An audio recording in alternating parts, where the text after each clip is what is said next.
capítulo 10, versículo 10,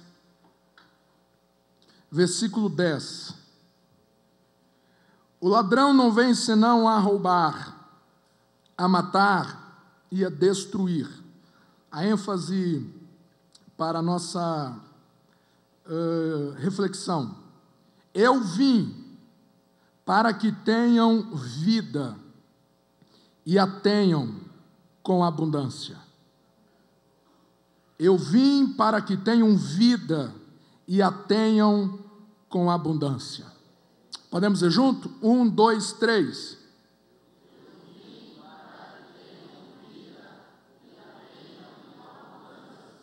É um texto não muito comum. Se você for para as literaturas de avivamento, muito provavelmente você não encontrará esse texto como base para falar de avivamento. Mas eu quero justificar porque eu estou trazendo esse texto aqui para a nossa reflexão. Porque avivamento não, o termo avivamento, a expressão avivamento não é encontrado nas Escrituras. Mas o conceito de avivamento, que está muito intrinsecamente ligado com vivificar algo ou alguém que esteve em um estado mórbido, alguém que sofreu com a morte, mas de repente a vida veio novamente, muito parecido com Ezequiel 37, aqueles ossos sequíssimos que estavam ali.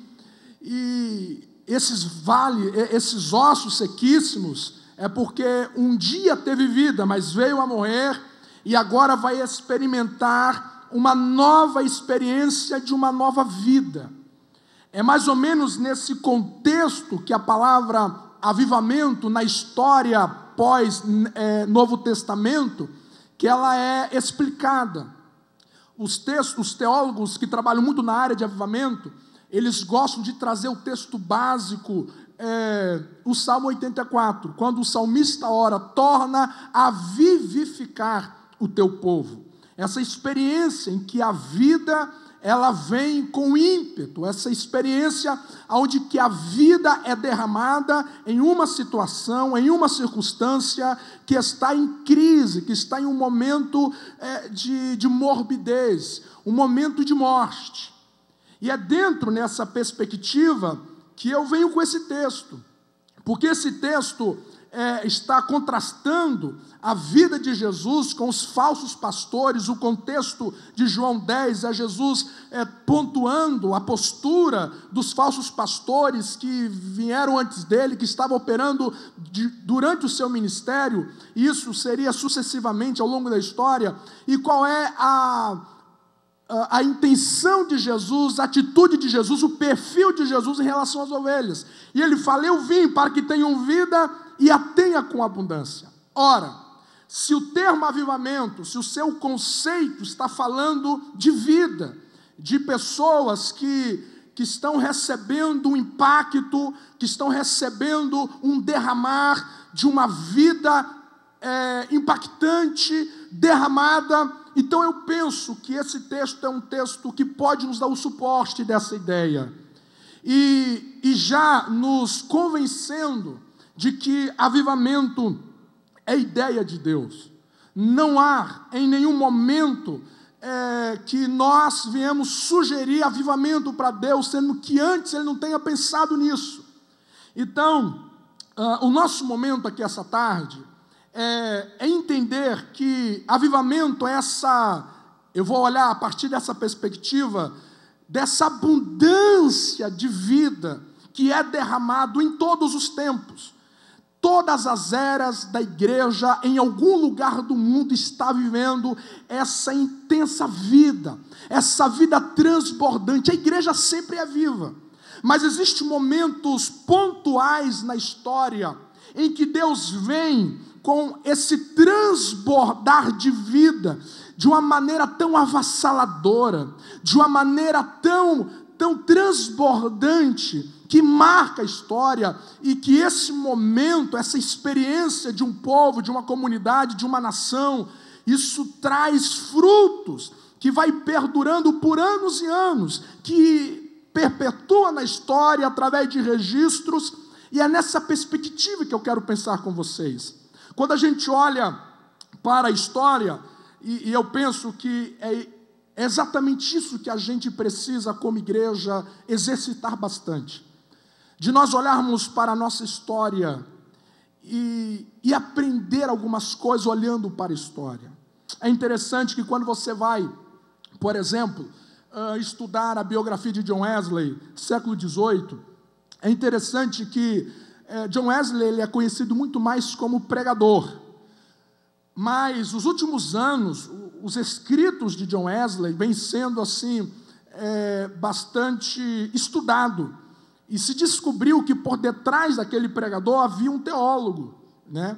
E então desenvolveram o que é chamado o quadrilátero wesleyano, que são as 4 fontes de autoridades que John Wesley defendia, que sustentava a sua vida, que norteava o seu ministério.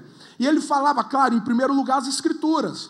As Escrituras é a fonte primária, e que todas as outras 3 emerge, flui a partir dessa primeira. As Escrituras em primeiro lugar. As Escrituras como alicerce, né? O grande lema da reforma, somente a Escritura. A segunda fonte que Wesley trabalhava em sua teologia era a razão. Aquela ideia que o cristianismo, que a vida cristã é uma vida de um exercício do pensar, né? Jesus disse para nós amarmos a Deus de todo o nosso coração e entendimento. Implica uma razão, um raciocínio. O nosso culto, segundo Paulo, é racional. Por isso que John Stott escreve algo interessante, vale a pena a leitura, crer também é pensar. A vida cristã sendo exercitada, praticada, vivida, mas a partir de uma realidade consciente. A terceira fonte que John Wesley trabalhava, e aqui que eu quero justificar o nosso tema, é a tradição. John Wesley, ele entendia que era importante você trabalhar olhando para a história. E quando eu falo de tradição, embora que tradição já ganhou no nosso tempo uma conotação pejorativa, mas a ideia wesleyana de tradição é exatamente esse olhar para os nossos pais. E nós vamos olhando para os pais, até chegar na igreja primitiva. A igreja de Atos dos Apóstolos, que vai estabelecer os princípios que nortearia a história da igreja até a segunda vinda. Esse olhar para a história nos ajudará muito em muitas questões da nossa vida. Existem muitas picuinhas, né? Fazia tempo que eu não falava isso. Muitas coisinhas hoje que a igreja se embaraça, que se a gente der um olhar bem de perto da história, como que a igreja reagiu a essas questões, já seriam resolvidas. Precisa hoje a ministração do pastor Carvalho que nos antecedeu, esse resgatar da história bíblica dos feitos de Deus. É exatamente isso que é a nossa proposta, mas olhar para essa história pós-Novo Testamento. O que a gente pode ser edificados quando a gente olha para essa vida em abundância que tocou algumas gerações. A igreja, o pentecostalismo do Brasil nasce desse derramar em abundância ali no começo do século XX. As missões moravianas que vai invadir o mundo com as missões é fruto dessa vida em abundância, desse avivamento, desse derramar, como que no dia de Pentecoste. Percebe que eu não estou dizendo que não há possibilidade de você viver uma vida cristã viva todos os dias, não é isso. Mas o avivamento que eu estou tratando aqui, segundo as literaturas de avivamento, é exatamente esse momento ímpar, esse momento indescritível, que certa comunidade vive, que certo povo vive, que certa nação vive. Por exemplo, bem perto de nós, no ano de 2001, as Ilhas Fiji, muitos irmãos já entrou em contato com o avivamento ali naquelas Ilhas Fiji, final de 2001, O avivamento veio para aquela ilha, ali no Pacífico, de uma maneira tão profunda, que todas as realidades daquela cidade foi transformada. As igrejas se uniram, as igrejas foram para a praça pública chorar pelos seus pecados, até a agricultura. Quando você assiste os documentários da Ilha Fiji, do avivamento nas Ilhas Fiji, é interessante que eles falam que os pescadores tinham uma espécie de peixe que era pescado uma vez por ano. Quando esse mover de Deus veio, pegava-se essa espécie de peixe o ano todo. O produto da terra sofreu uma mudança impactante, algo assustador, positivamente dizendo. Os frutos da terra vinham numa qualidade excelente. Isso é nessa perspectiva que eu estou dizendo, desse avivamento, nesse mover abundante da vida de Deus. E é exatamente isso que Jesus vem trazer para nós, gente. É exatamente isso que Jesus vem trazer para nós. Em primeiro momento, entendamos isso, avivamento, a ideia de Deus. Se eu posso dizer isso nessa noite, vou utilizar um termo que não se emprega muito comumente para Deus, mas é mais ou menos para você entender. Deus tem muito mais fome para nos dar um avivamento do que nós estamos aí em busca, ansiando. Deus está dizendo: eu vim para que vocês tenham vida e vida em abundância. Eu vim para que tenham vida em abundância. E quando nós olhamos para a história, é exatamente isso que é a nossa intenção aqui, os paradigmas do avivamento, para de falar de padrão, né? O perfil, quando a gente olha para esses momentos da história em que Deus age de uma maneira especial, de uma maneira ímpar, de uma maneira singular, o que a gente consegue extrair de tudo isso? Em primeiro momento, a gente aprende de que avivamento é prerrogativa de Deus. Vamos dizer junto? O avivamento é prerrogativa de Deus. O que a gente intenciona a repartir aqui? De que em nenhum momento as pessoas que experimentaram de primeira mão isso e deixaram registrado, em nenhum momento a gente entende que o avivamento está no nosso domínio, está no nosso comando. Não tem como a gente agendar um avivamento. Não tem como a gente dizer: gente, esse final de semana vai ser um final de semana de avivamento. Não, porque o avivamento é uma prerrogativa de Deus. Já vem sendo falado aqui, a palestra do pastor Lindos tem esse item também da soberania de Deus. O avivamento fica muito patente de que Ele é soberano. Não é nós que conseguimos agendar, marcar o dia que começa um avivamento ou um dia que termina. E por que é interessante a gente pensar sobre isso? Porque no século XIX, houve um pregador nos Estados Unidos, no período do segundo despertamento, chamado Charles Finney. Talvez você já ouviu falar alguma coisa sobre esse homem. Mas esse homem deixa uma herança teológica venenosa para nós. Charles Finney, ele era um homem muito culto, ele era um homem muito advogado. Ele era advogado. Quando você olha para a biografia dele, parece que dá a entender que ele era um avivalista. Mas o período em que ele pregou como avivalista chegou no máximo 6 anos. E depois ele se dedicou como professor da faculdade lá, do seminário.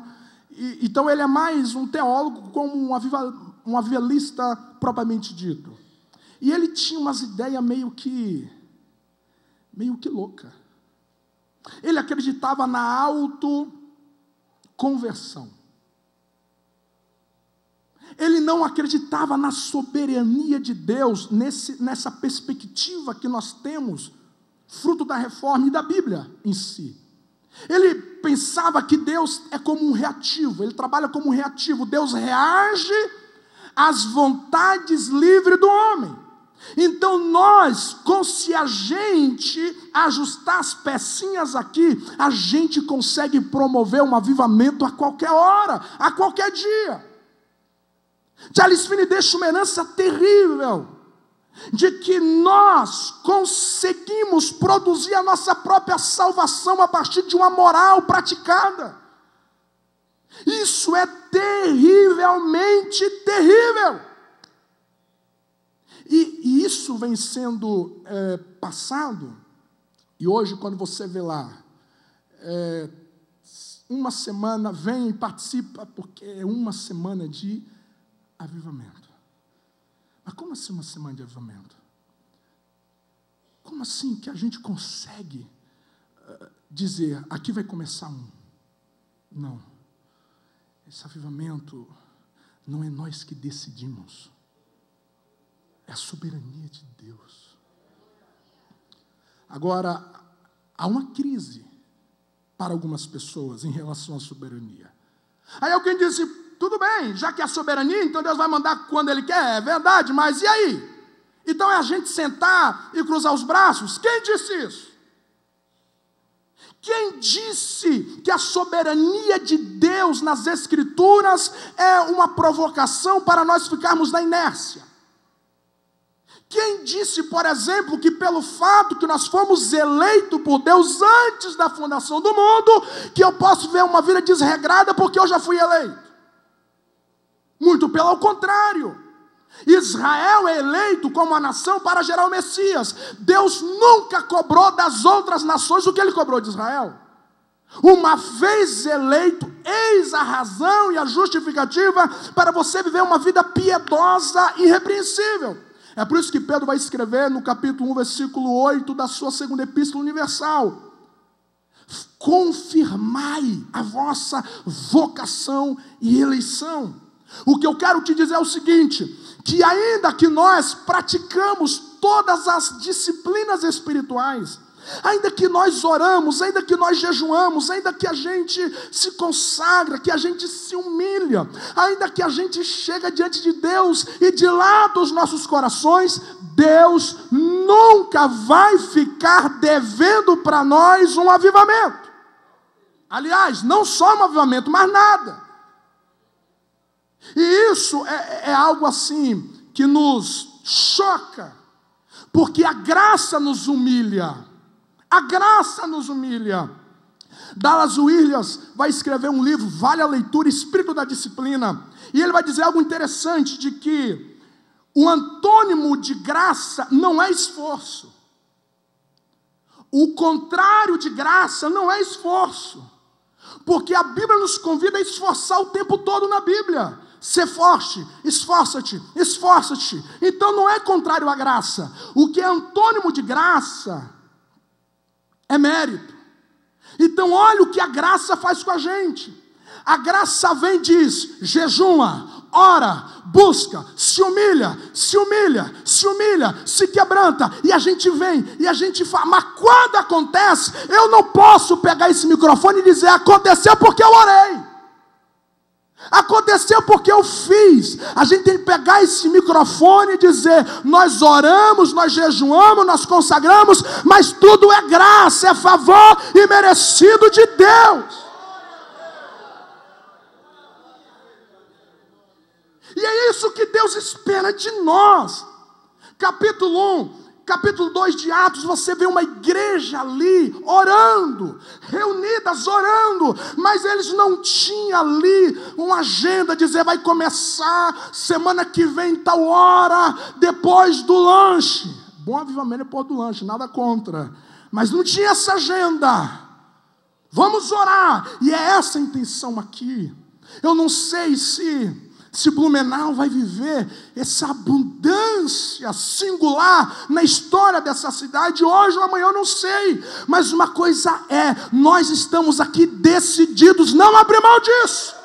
Nós estamos decididos de hoje, antes de dormir, nós abrir o coração e dizer, Deus, eu quero viver um avivamento ainda nessa geração. Deus, eu quero viver essa experiência. E aí, pastor, vai acontecer ou não vai? Eu não sei, mas eu tenho certeza que Deus tem algo extraordinário para nós. Quando eu não sei, porque é predicativo de Deus. Sabe por quê? Jesus vai dizer assim, que o vento sopra. Aonde é que é? Agora,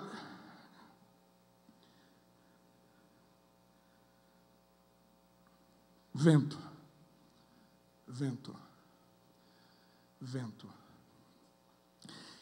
Existe dois instrumentos muito parecidos, mas totalmente oposto na sua atividade. Estou falando de vento. Nós temos o catavento e nós temos o ventilador. São dois instrumentos, dois objetos que estão ligados a vento. Mas preste atenção. O ventilador é você reunir energia, trabalho, para gerar vento. O ventilador é para gerar vento, sim ou não, gente? Pelo menos lá em casa o ventilador gera vento. Então a energia, ela é acionada, a ação é acionada para produzir vento. Mas o catavento, alguém sabe o que é catavento aqui, gente? Todo mundo lembra o que é isso? Ok. O catavento é o oposto.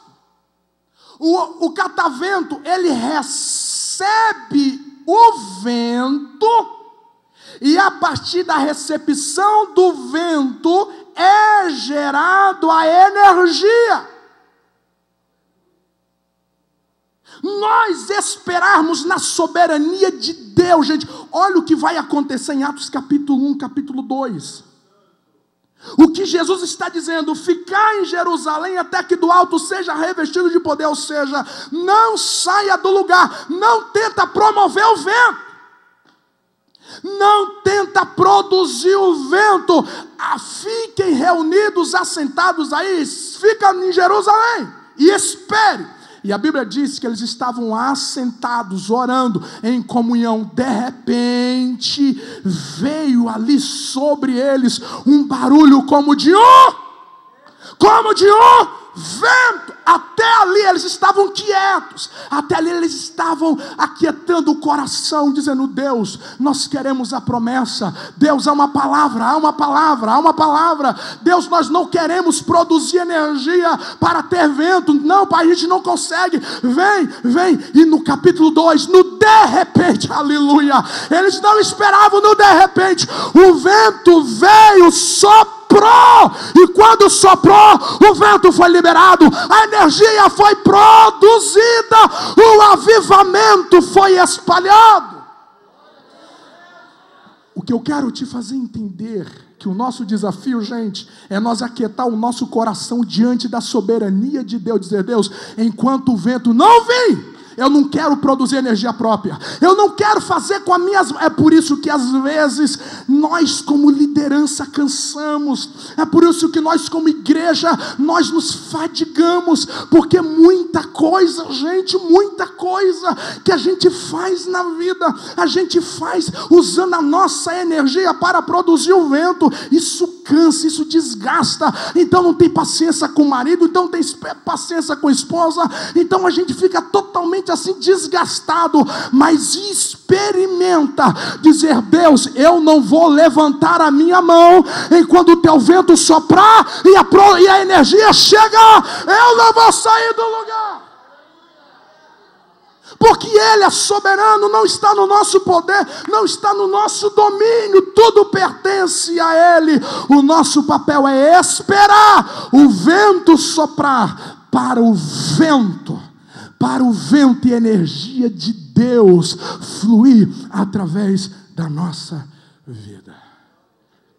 Pastor, tenho tentado tanto, mas não tem funcionado. Ventilador. E o nosso vento é fraquinho, irmão. Fraquinho. Mas experimenta esperar o vento chegar e ele produzir energia. e Ele produzir ação, e Ele produzir as obras. Diga aí para quem está ao seu lado: catavento ou ventilador?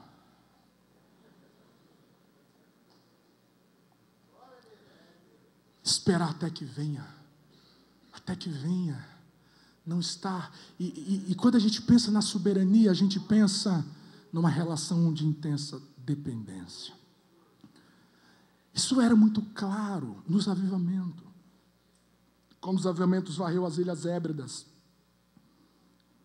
no século XX, eles diziam que o avivamento veio não porque eles mereciam, mas porque eles necessitavam. Sempre isso ficou muito claro, de que o avivamento vinha no tempo que só Deus quer. E o que nos compete é exercitarmos mesmo. Vamos ir até o sangue, até o sangue, até o sangue. Agora o dia e a hora é com Ele. Ele é soberano. O avivamento é predicativo de Deus. O avivamento é prerrogativa de Deus. Mas existe uma coisa muito interessante quando a gente olha nos avivamentos também, é que eu chamei no texto de simplicidade do avivamento. A ideia é que quando a gente olha para os avivamentos da história, o avivamento, ele não vem com coisas mirabolantes em relação à essência já do cristianismo. Preste atenção nisso. Isso aqui é muito interessante. Quando os avivamentos se manifestam nesse ímpeto, nessa abundância de vida, numa comunidade, ele não vem trazendo inovações como essência. Não. Então, o que diferencia no avivamento, nesse aspecto que a gente está trabalhando, para a vida hoje da igreja? Uma só palavra: intensidade. Intensidade. O avivamento vem para intensificar a essência que nós estamos vivendo aqui agora. O avivamento não é algo que a gente, oh meu Deus, isso que nunca aconteceu na história da humanidade do planeta Terra. Não. Só vem trazendo intensidade. Por exemplo, nos avivamentos, marca, é distintivo. Convicção de pecado. Convicção de pecado. Ué, mas isso acontece hoje, sim ou não, gente? Sim ou não? Isso acontece hoje? Gente confessa pecado hoje. Claro que tem confissão de pecado, mas no avivamento, isso vem numa intensidade tão poderosa, e você tem vários relatos nesse sentido, uma intensidade que as pessoas, elas, hoje, em vez em quando, sempre quando a gente está num ambiente diante de Deus, sempre vem em nós a consciência de pecado, de erro, de imperfeição, de vagarosidade, de negligência. Isso sempre vem, mas no avivamento isso vem num grau, num nível muito forte, muito forte, muito forte. George Whitefield, contemporâneo de John Wesley, um dia estava pregando, e ele era pregador do ar livre. E às vezes ele ia para a casa do hóspede, e ele chegava lá, a multidãozinho, ele também pregava. E teve um dia que ele terminou a pregação, no meio da pregação, ele diz assim: Deus está aqui. Pastor, o pessoal começou a dobrar os seus joelhos, colocar o rosto em terra, porque ele sentiu a presença de Deus mais real do que o chão que eles estavam pisando. E aquela presença foi tão grande, tão poderosa, que eles viram os pecados deles a um grau que eles nunca tinham imaginado. Percebe que tem salvações hoje, sim ou não, gente? Tem salvação hoje, mas no dia de avivamento, nesse aspecto, gente, como eu disse hoje pela manhã, as multidões eles correm para a igreja. Quando viram vigílias.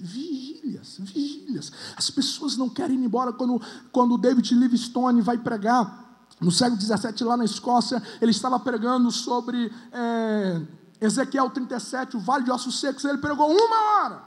Quando ele foi fechar a Bíblia, a congregação gritou. Continua pregando. Hoje tem uns que falam, termina logo. Não é verdade? Mas em vez em quando você vê a gente pregando e alguém fala, poxa, pastor, podia ter continuado. Isso acontece hoje também. Mas no dia de avivamento, uns falam parar, né? Outros falam continuar. Mas no dia de avivamento, isso vem com intensidade. E todo o povo diz, continua. E ele varou a noite. E naquela reunião, mais de 400 pessoas se converteram verdadeiramente a Cristo. Intensidade. A intensidade da percepção da presença, da santidade, da palavra. Ao abrir a Bíblia, as letras parece que pegam fogo diante dos nossos olhos. Isso vai sendo introjetado nas nossas veias. A Bíblia ganha uma vitalidade no grau muito maior do que nós temos hoje. E é claro que isso fala conosco hoje. Quantas vezes que você não abriu a Bíblia e deu vontade de chorar? Com a verdade bíblica aqui que você entrou em contato. Acontece hoje. Mas no dia de avivamento, essa intensidade, ela é descomedida. E o que a gente pode aprender nisso? Gente, algo muito interessante. O segredo da vida não é a quantidade apenas, mas a intensidade. Preste atenção aqui. Quando a gente olha para os relatos dos avivamentos, dá-nos uma impressão que 70%, 80%, 90% do país se converteram. Isso não é verdade. Pasme, nos auges dos avivamentos, apenas 20% da nação ou da comunidade se tornavam cristãs. Mas, gente, isso aqui vem para quebrar uma ilusão que nós temos, que o segredo para o nosso país ser um país diferente é ele tornar majoritariamente cristão. A gente pensa que esse país vai mudar quando 70% for evangélico. Gente, nós não precisamos chegar a 80%, 90% dessa nação cristã para essa nação tomar um novo rumo. Basta esses 30 milhões de cristãos serem intensamente transbordados da vida de Cristo. É suficiente para nós virarmos essa nação de cabeça para baixo. Aliás, colocar de cabeça para cima, organizar os eixos. Intensidade é o segredo, e é o que nós precisamos. Um dia alguém chegou para Jesus e disse: Jesus, uma só palavra basta para o meu criado viver, para ele ser sarado. Isto é intensidade. Em tempos de avivamento, poucas palavras é suficiente para mudar famílias, para mudar histórias, para mudar realidades, porque a graça, a glória, a presença está intensamente sobre nós. Um homem entra em Samaria e ele revoluciona toda a cidade. Um homem totalmente intenso com a presença, com a glória, com a santidade e com a autoridade de Deus. Isso é para lembrar você do que Deus pode fazer quando você é tomado na intensidade da graça, do evangelho, da presença. Quando você é tomado na intensidade de Deus, o que sai da nossa vida é como uma bomba no reino das trevas. É como uma bomba. É como uma bomba. Já contei aqui, vale contar de novo porque é muito bom. Quando o Charles Spurgeon vai para a sua reunião dominical, e ele passa em frente de uma casa e há uma criança na janela. E quando ele olha para a criança, ele abre um sorriso para a criança. A criança fica meio que tímida, e no domingo seguinte, ele passa ali e ele abre o sorriso, e a criança soltou um sorriso assim, pelo canto. No outro domingo, quando ele passou ali, a criança estava com a irmãzinha dela, e ele abriu o sorriso, as duas caíram na gargalhada. Na outra semana, estavam os irmãos, o pai e a mãe, e quando ele abriu o sorriso, todo mundo caiu na gargalhada. Aí, Moody vai pregar na igreja de Spurgeon. E essa família sempre sentava no primeiro banco da congregação. Spurgeon disse: Moody, ao final do culto, pergunta àquela família como que eles vieram ao evangelho. Acaba a reunião, Moody chega para a família, começa a conversar, e diz: me conta como foi a experiência de vocês virem a Cristo. Eles disseram: é muito simples, nós fomos salvos por causa de um sorriso. Mas um sorriso intenso. Intenso. É por isso que a palavra de Deus, o reino de Deus, é comparada a uma semente. Porque a semente é a maior tradução do que a intensidade. Você pega uma semente de uma laranjeira. Você pega uma semente, ela cabe aqui na minha mão. Na minha mão. E essa semente, ela tem dentro dela uma laranjeira. Sim ou não, gente? Sim ou não, gente? O reino de Deus é mais ou menos isso. Parece pequeno, mas quando ele cai na terra, há uma explosão do céu ao encontro da terra. Alguém pode dar um brado de glória? Intensidade é o que nós precisamos. E no avivamento não é coisas mirabolantes que acontecem, mas é a essência que nós estamos vivendo. Isso me leva ao segundo ponto de observação nesse item. Por isso que a palavra do Senhor disse: não desprezeis o dia das coisas pequenas. Não despreze. Às vezes a gente olha para os avivamentos e vê multidões sendo salvas, e lá na congregação salva um, e vê, não, calma, o avivamento é isso, mas é numa intensidade maior, mas é exatamente isso. A ceia continua a mesma, pecado continua o mesmo, santidade continua o mesmo, os valores, a essência continua a mesma, só aumenta a intensidade. Só aumenta o grau de intensidade, e é isso que nós estamos buscando. Nós não queremos outro evangelho, nós não precisamos de outro evangelho, nós não precisamos de outra graça, nós não precisamos de outra cruz, nós não precisamos de outra coisa. É o mesmo evangelho, mas é com uma intensidade maior, é com uma intensidade maior, é com uma intensidade maior. Quem quer essa intensidade, quem busca esta intensidade, Deus é poderoso para nos conduzir a isso. Louvado seja o nome do Senhor para sempre. Intensidade é isso que nós precisamos, é isso que marca os avivamentos. Mas veja que o avivamento vem com uma centralidade.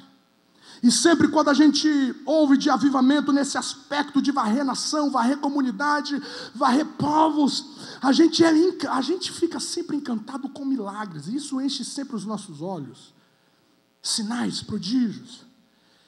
E nos avivamentos, isso vem também. Nos avivamentos, esses fenômenos extraordinários vêm. Por exemplo, Jonathan Edwards, que experimentou o avivamento de primeira mão, ali em Massachusetts, eu acho que é isso que se fala. Um dia, ele chega na sua casa, como o caso de todo puritano, ele tinha um quarto de oração. Toda casa, a primeira coisa que era feito, se não tinha, era um quarto separado só para oração, para devocional. E na casa de Dona das Ervas, o quarto não era dele, era da esposa. E ele conta num dos seus diários, que um dia, ele entra nesse quarto para pegar o seu casaco, e a sua esposa estava uns 30 centímetros do chão. Uns 30 centímetros do chão. No nosso diário do pioneiro, que é o diário de Gunavingre, conta a sua história aqui no Brasil, na página 75, conta que ele vai em Alagoas pela primeira vez, dia 1º de maio. E quando ele estava orando para o almoço, ele relata que ele viu Deus levantar um senhor do chão, em uma altura alta, ele fala, uma altura alta, por 2 vezes. Fenômenos! Fenômenos! Agora, em nenhum momento você vai ver Jonathan Edwards dizendo, gente, hoje vai ser o culto da levitação. Imagina você chegar aqui e o pastor Nitinho estiver flutuando, meu Deus. O lindo só precisava de uma força maior, né?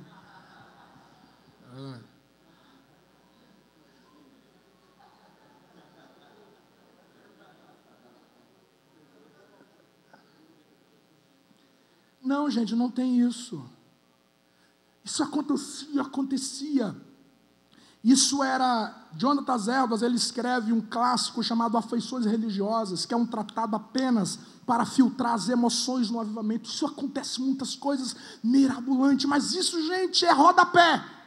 Isso é algo, isso não é o centro. Em nenhum momento esses homens chamavam atenção para essas realidades. Pessoas eram curadas de maneira extraordinária. Não precisava, se você vai para a Rua Azusa, lá com Simon, não precisava ninguém orar para os enfermos, não precisava ninguém orar para os endemoniados. Chegavam lá, eram libertos, eram sarados, eram coisas estrondosas que aconteciam, mas em nenhum momento essas coisas, esses sinais, esses prodígios eram o centro do avivamento. O tempo todo havia uma visão muito clara, uma consciência muito definida de que o avivamento veio não para colocar diante dos nossos olhos esses feitos extraordinários, esses milagres que assombram os nossos olhos porque foge da naturalidade. O tempo todo esse avivamento veio para nos colocar aos pés de Cristo, para nós olharmos para Cristo numa perspectiva como nunca antes nós vimos. Cristo sempre foi a centralidade de todo o avivamento, e é por isso que nós precisamos desesperadamente ansiar por este avivamento, para que nós possamos olhar para Cristo no seu real valor. De nós olharmos para Cristo como Simeão olha no corpo daquele bebê e disse, eu posso morrer, porque tudo que os meus olhos queriam ver, ele já viu. O Messias está nas minhas mãos, sem milagre, sem prodígio, sem sinais, para mim basta, porque Jesus para Simeão era o absoluto da sua vida. A centralidade de todo o avivamento é isso. Você não tem desviados, porque as pessoas olham para Cristo como aquela pérola de grande valor. Quando o nome de Jesus é mencionado, é como se favos de mel estivessem entrando nos nossos lábios. Quando você ouve o nome de Jesus, a paixão, seu coração palpita. Quando se fala de Cristo, quando se fala da graça, os nossos olhos se lacrimejam, o quebrantamento vem, porque Cristo sempre foi e será o centro de todo o avivamento. O desejo de parecer com Cristo, o desejo de imitar a Cristo, o desejo de ser transformado de glória em glória, segundo a imagem de Cristo Jesus.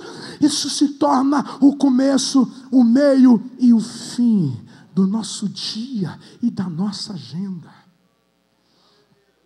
Jonathan Edwards conta que no tempo dos avivamentos que varreu a sua comunidade, não se falava de outra coisa senão a Cristo. Não se falava de outra coisa senão as riquezas de Deus, as grandezas de Deus. Quando o Pentecostes veio, a Bíblia diz que o povo ouviu foi as grandezas de Deus. É isso que vem, há uma centralidade, nós somos convertidos e nós somos tomados por uma real convicção de que tudo o que nós precisamos, nós já temos a presença de Deus. E aqui para nós, gente, parece que às vezes isso é desafiador. Parece que nos falta essa percepção desse centro. É isso que o avivamento vem trazer. Que Cristo se torna a única imagem que os seus olhos querem ver na vida.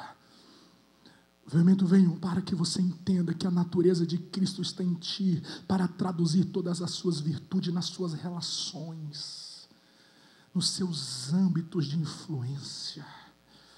O avivamento não veio para exaltar fenômenos, embora que muitos deles são maravilhosos, mas veio para exaltar Cristo. Em último lugar, isso me alegra muito em falar, todo o avivamento acontece no imprevisível. Mas não sabe quando vai acontecer. A gente não sabe quando vai acontecer, onde, por quem que vai começar. A gente não sabe. Há uma palavra que eu quero terminar com ela aqui. Em Atos capítulo 2. Estavam todos reunidos no mesmo lugar. E de repente, o esperado ficou inesperado. No de repente, a gente não sabe. Martin Lloyd Jones vai citar o avivamento nos tempos de Esdras. Ele vai dizer que muito provavelmente o Esdras falava sobre isso, que ele pensou, ele acreditava que o avivamento começou com a morte de uma mulher na cidade. Uma morte que trouxe um impacto tão grande na comunidade. Às vezes começa com um homem tão simples como Simon, na Rua Azusa, um negro, cego de um olho, sem muitos estudos. Às vezes o avivamento pode começar com você, lá na sua casa, na sua congregação. A gente não sabe, é imprevisível. Isso me alegra, porque Deus não deu uma regra dizendo somente os loiros de olhos azuis vai ser canais de avivamento. Não só os altos letrados vão ser instrumentos de avivamento. Ele não fala que vai ter de começar na alta classe da sociedade. Não há essas regras, essas diretrizes. Só há um pensamento, uma sugestão de Deus dizendo: olha, se o meu povo que se chama pelo meu nome orar, buscar minha face, converter dos seus maus caminhos, eu não sei aonde que eles vão estar, mas eu posso descer com a abundância da minha vida. E é nessa certeza que eu quero que você saia dessa tarde, que nós não estamos satisfeitos em contar a história do passado. É muito bom falar, é muito bom, isso nos anima, isso nos encoraja, mas chega! Esses olhos aqui quer ver, essas mãos aqui quer apalpar um avivamento, essas mãos aqui quer apalpar um avivamento. Tem mais alguém aqui comigo que quer palpar avivamento? Ficamos de pé em nome de Jesus. Ele é imprevisível, Ele é imprevisível, Ele é imprevisível, Ele é imprevisível. Ele pode acontecer em qualquer lugar. Ele pode começar com qualquer um que está com o coração contrito.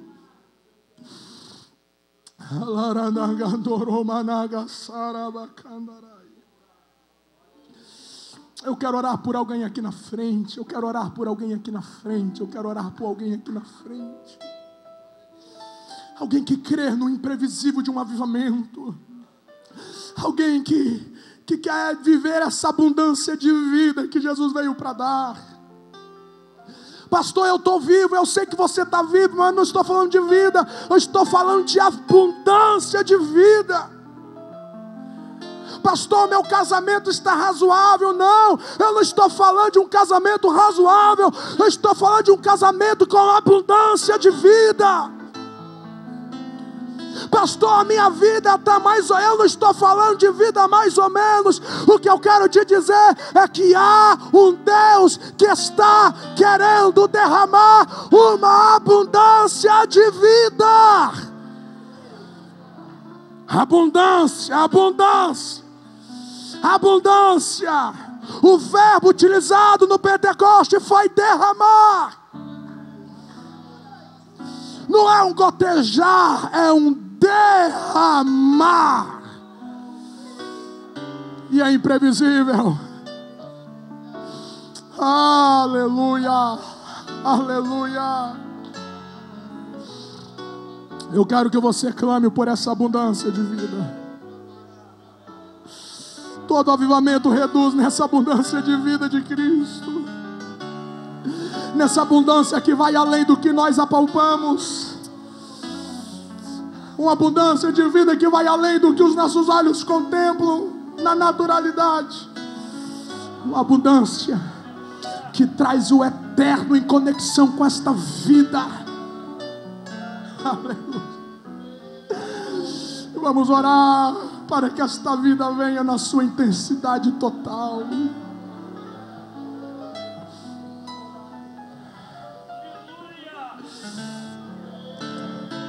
Para sacudir um cárcere, Deus precisou apenas de 2 crentes lá dentro.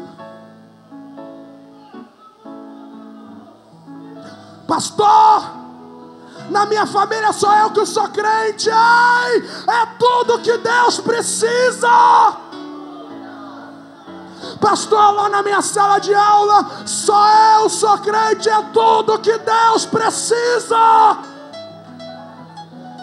Abundância de vida, abundância de vida, abundância de vida.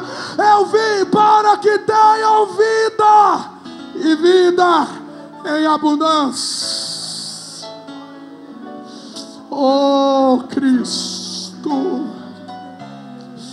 oh Cristo, oh Cristo, oh Cristo, oh Cristo. Nós estamos aqui para confessar que esta vida que nós queremos, Pai, nós queremos sim, Deus, nós queremos sim, Pai, nós queremos sim. Há muitas áreas na nossa vida que está precisando desta vida em abundância. Esta nação precisa, Senhor, de uma igreja, a vida em abundância. Não é apenas de uma igreja viva, mas uma igreja viva em abundância. Abundância, Senhor.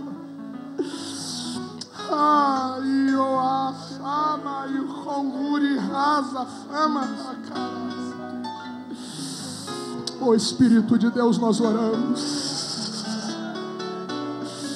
Vem vida abundante, vem vida abundante, vem vida abundante, vem. Vem vida abundante, vem vida abundante. Vem vida abundante, nós não abrimos mão. Vem vida abundante. Vem trazer vida para ossos. Venha trazer vida para casamentos que estão morrendo. Venha trazer vida para famílias que estão falindo. Venha trazer vida para espiritualidades que estão morrendo. Vem, vem, vem, vem, vem.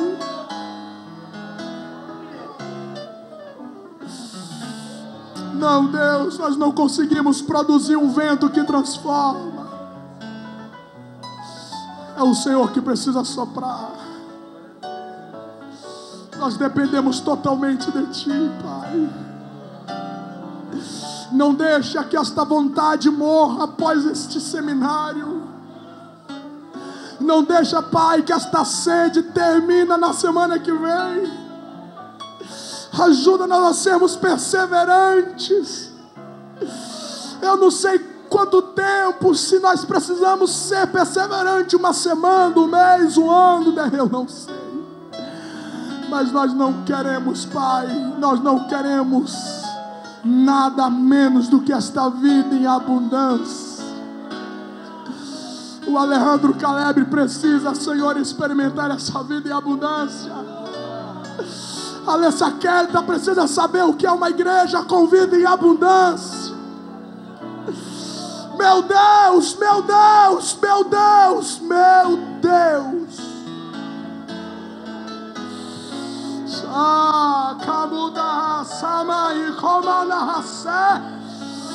Clame, clame, clame, clame, clame, clame. Aleluia, aleluia, aleluia. Aleluia, aleluia, aleluia, aleluia, aleluia. Ó Deus, não deixa nós dormirmos com o mesmo sono de ontem. Ó Espírito de Deus, leva-nos de joelhos, leva-nos de joelhos, leva-nos de joelhos, leva-nos de joelhos, leva-nos de joelhos. E não deixa nós levantarmos enquanto esta vida abundante jorrar. Em nome de Jesus. Em nome de Jesus. Em nome de Jesus. Em nome de Jesus. Em nome de Jesus. Em nome de Jesus. Em nome de Jesus.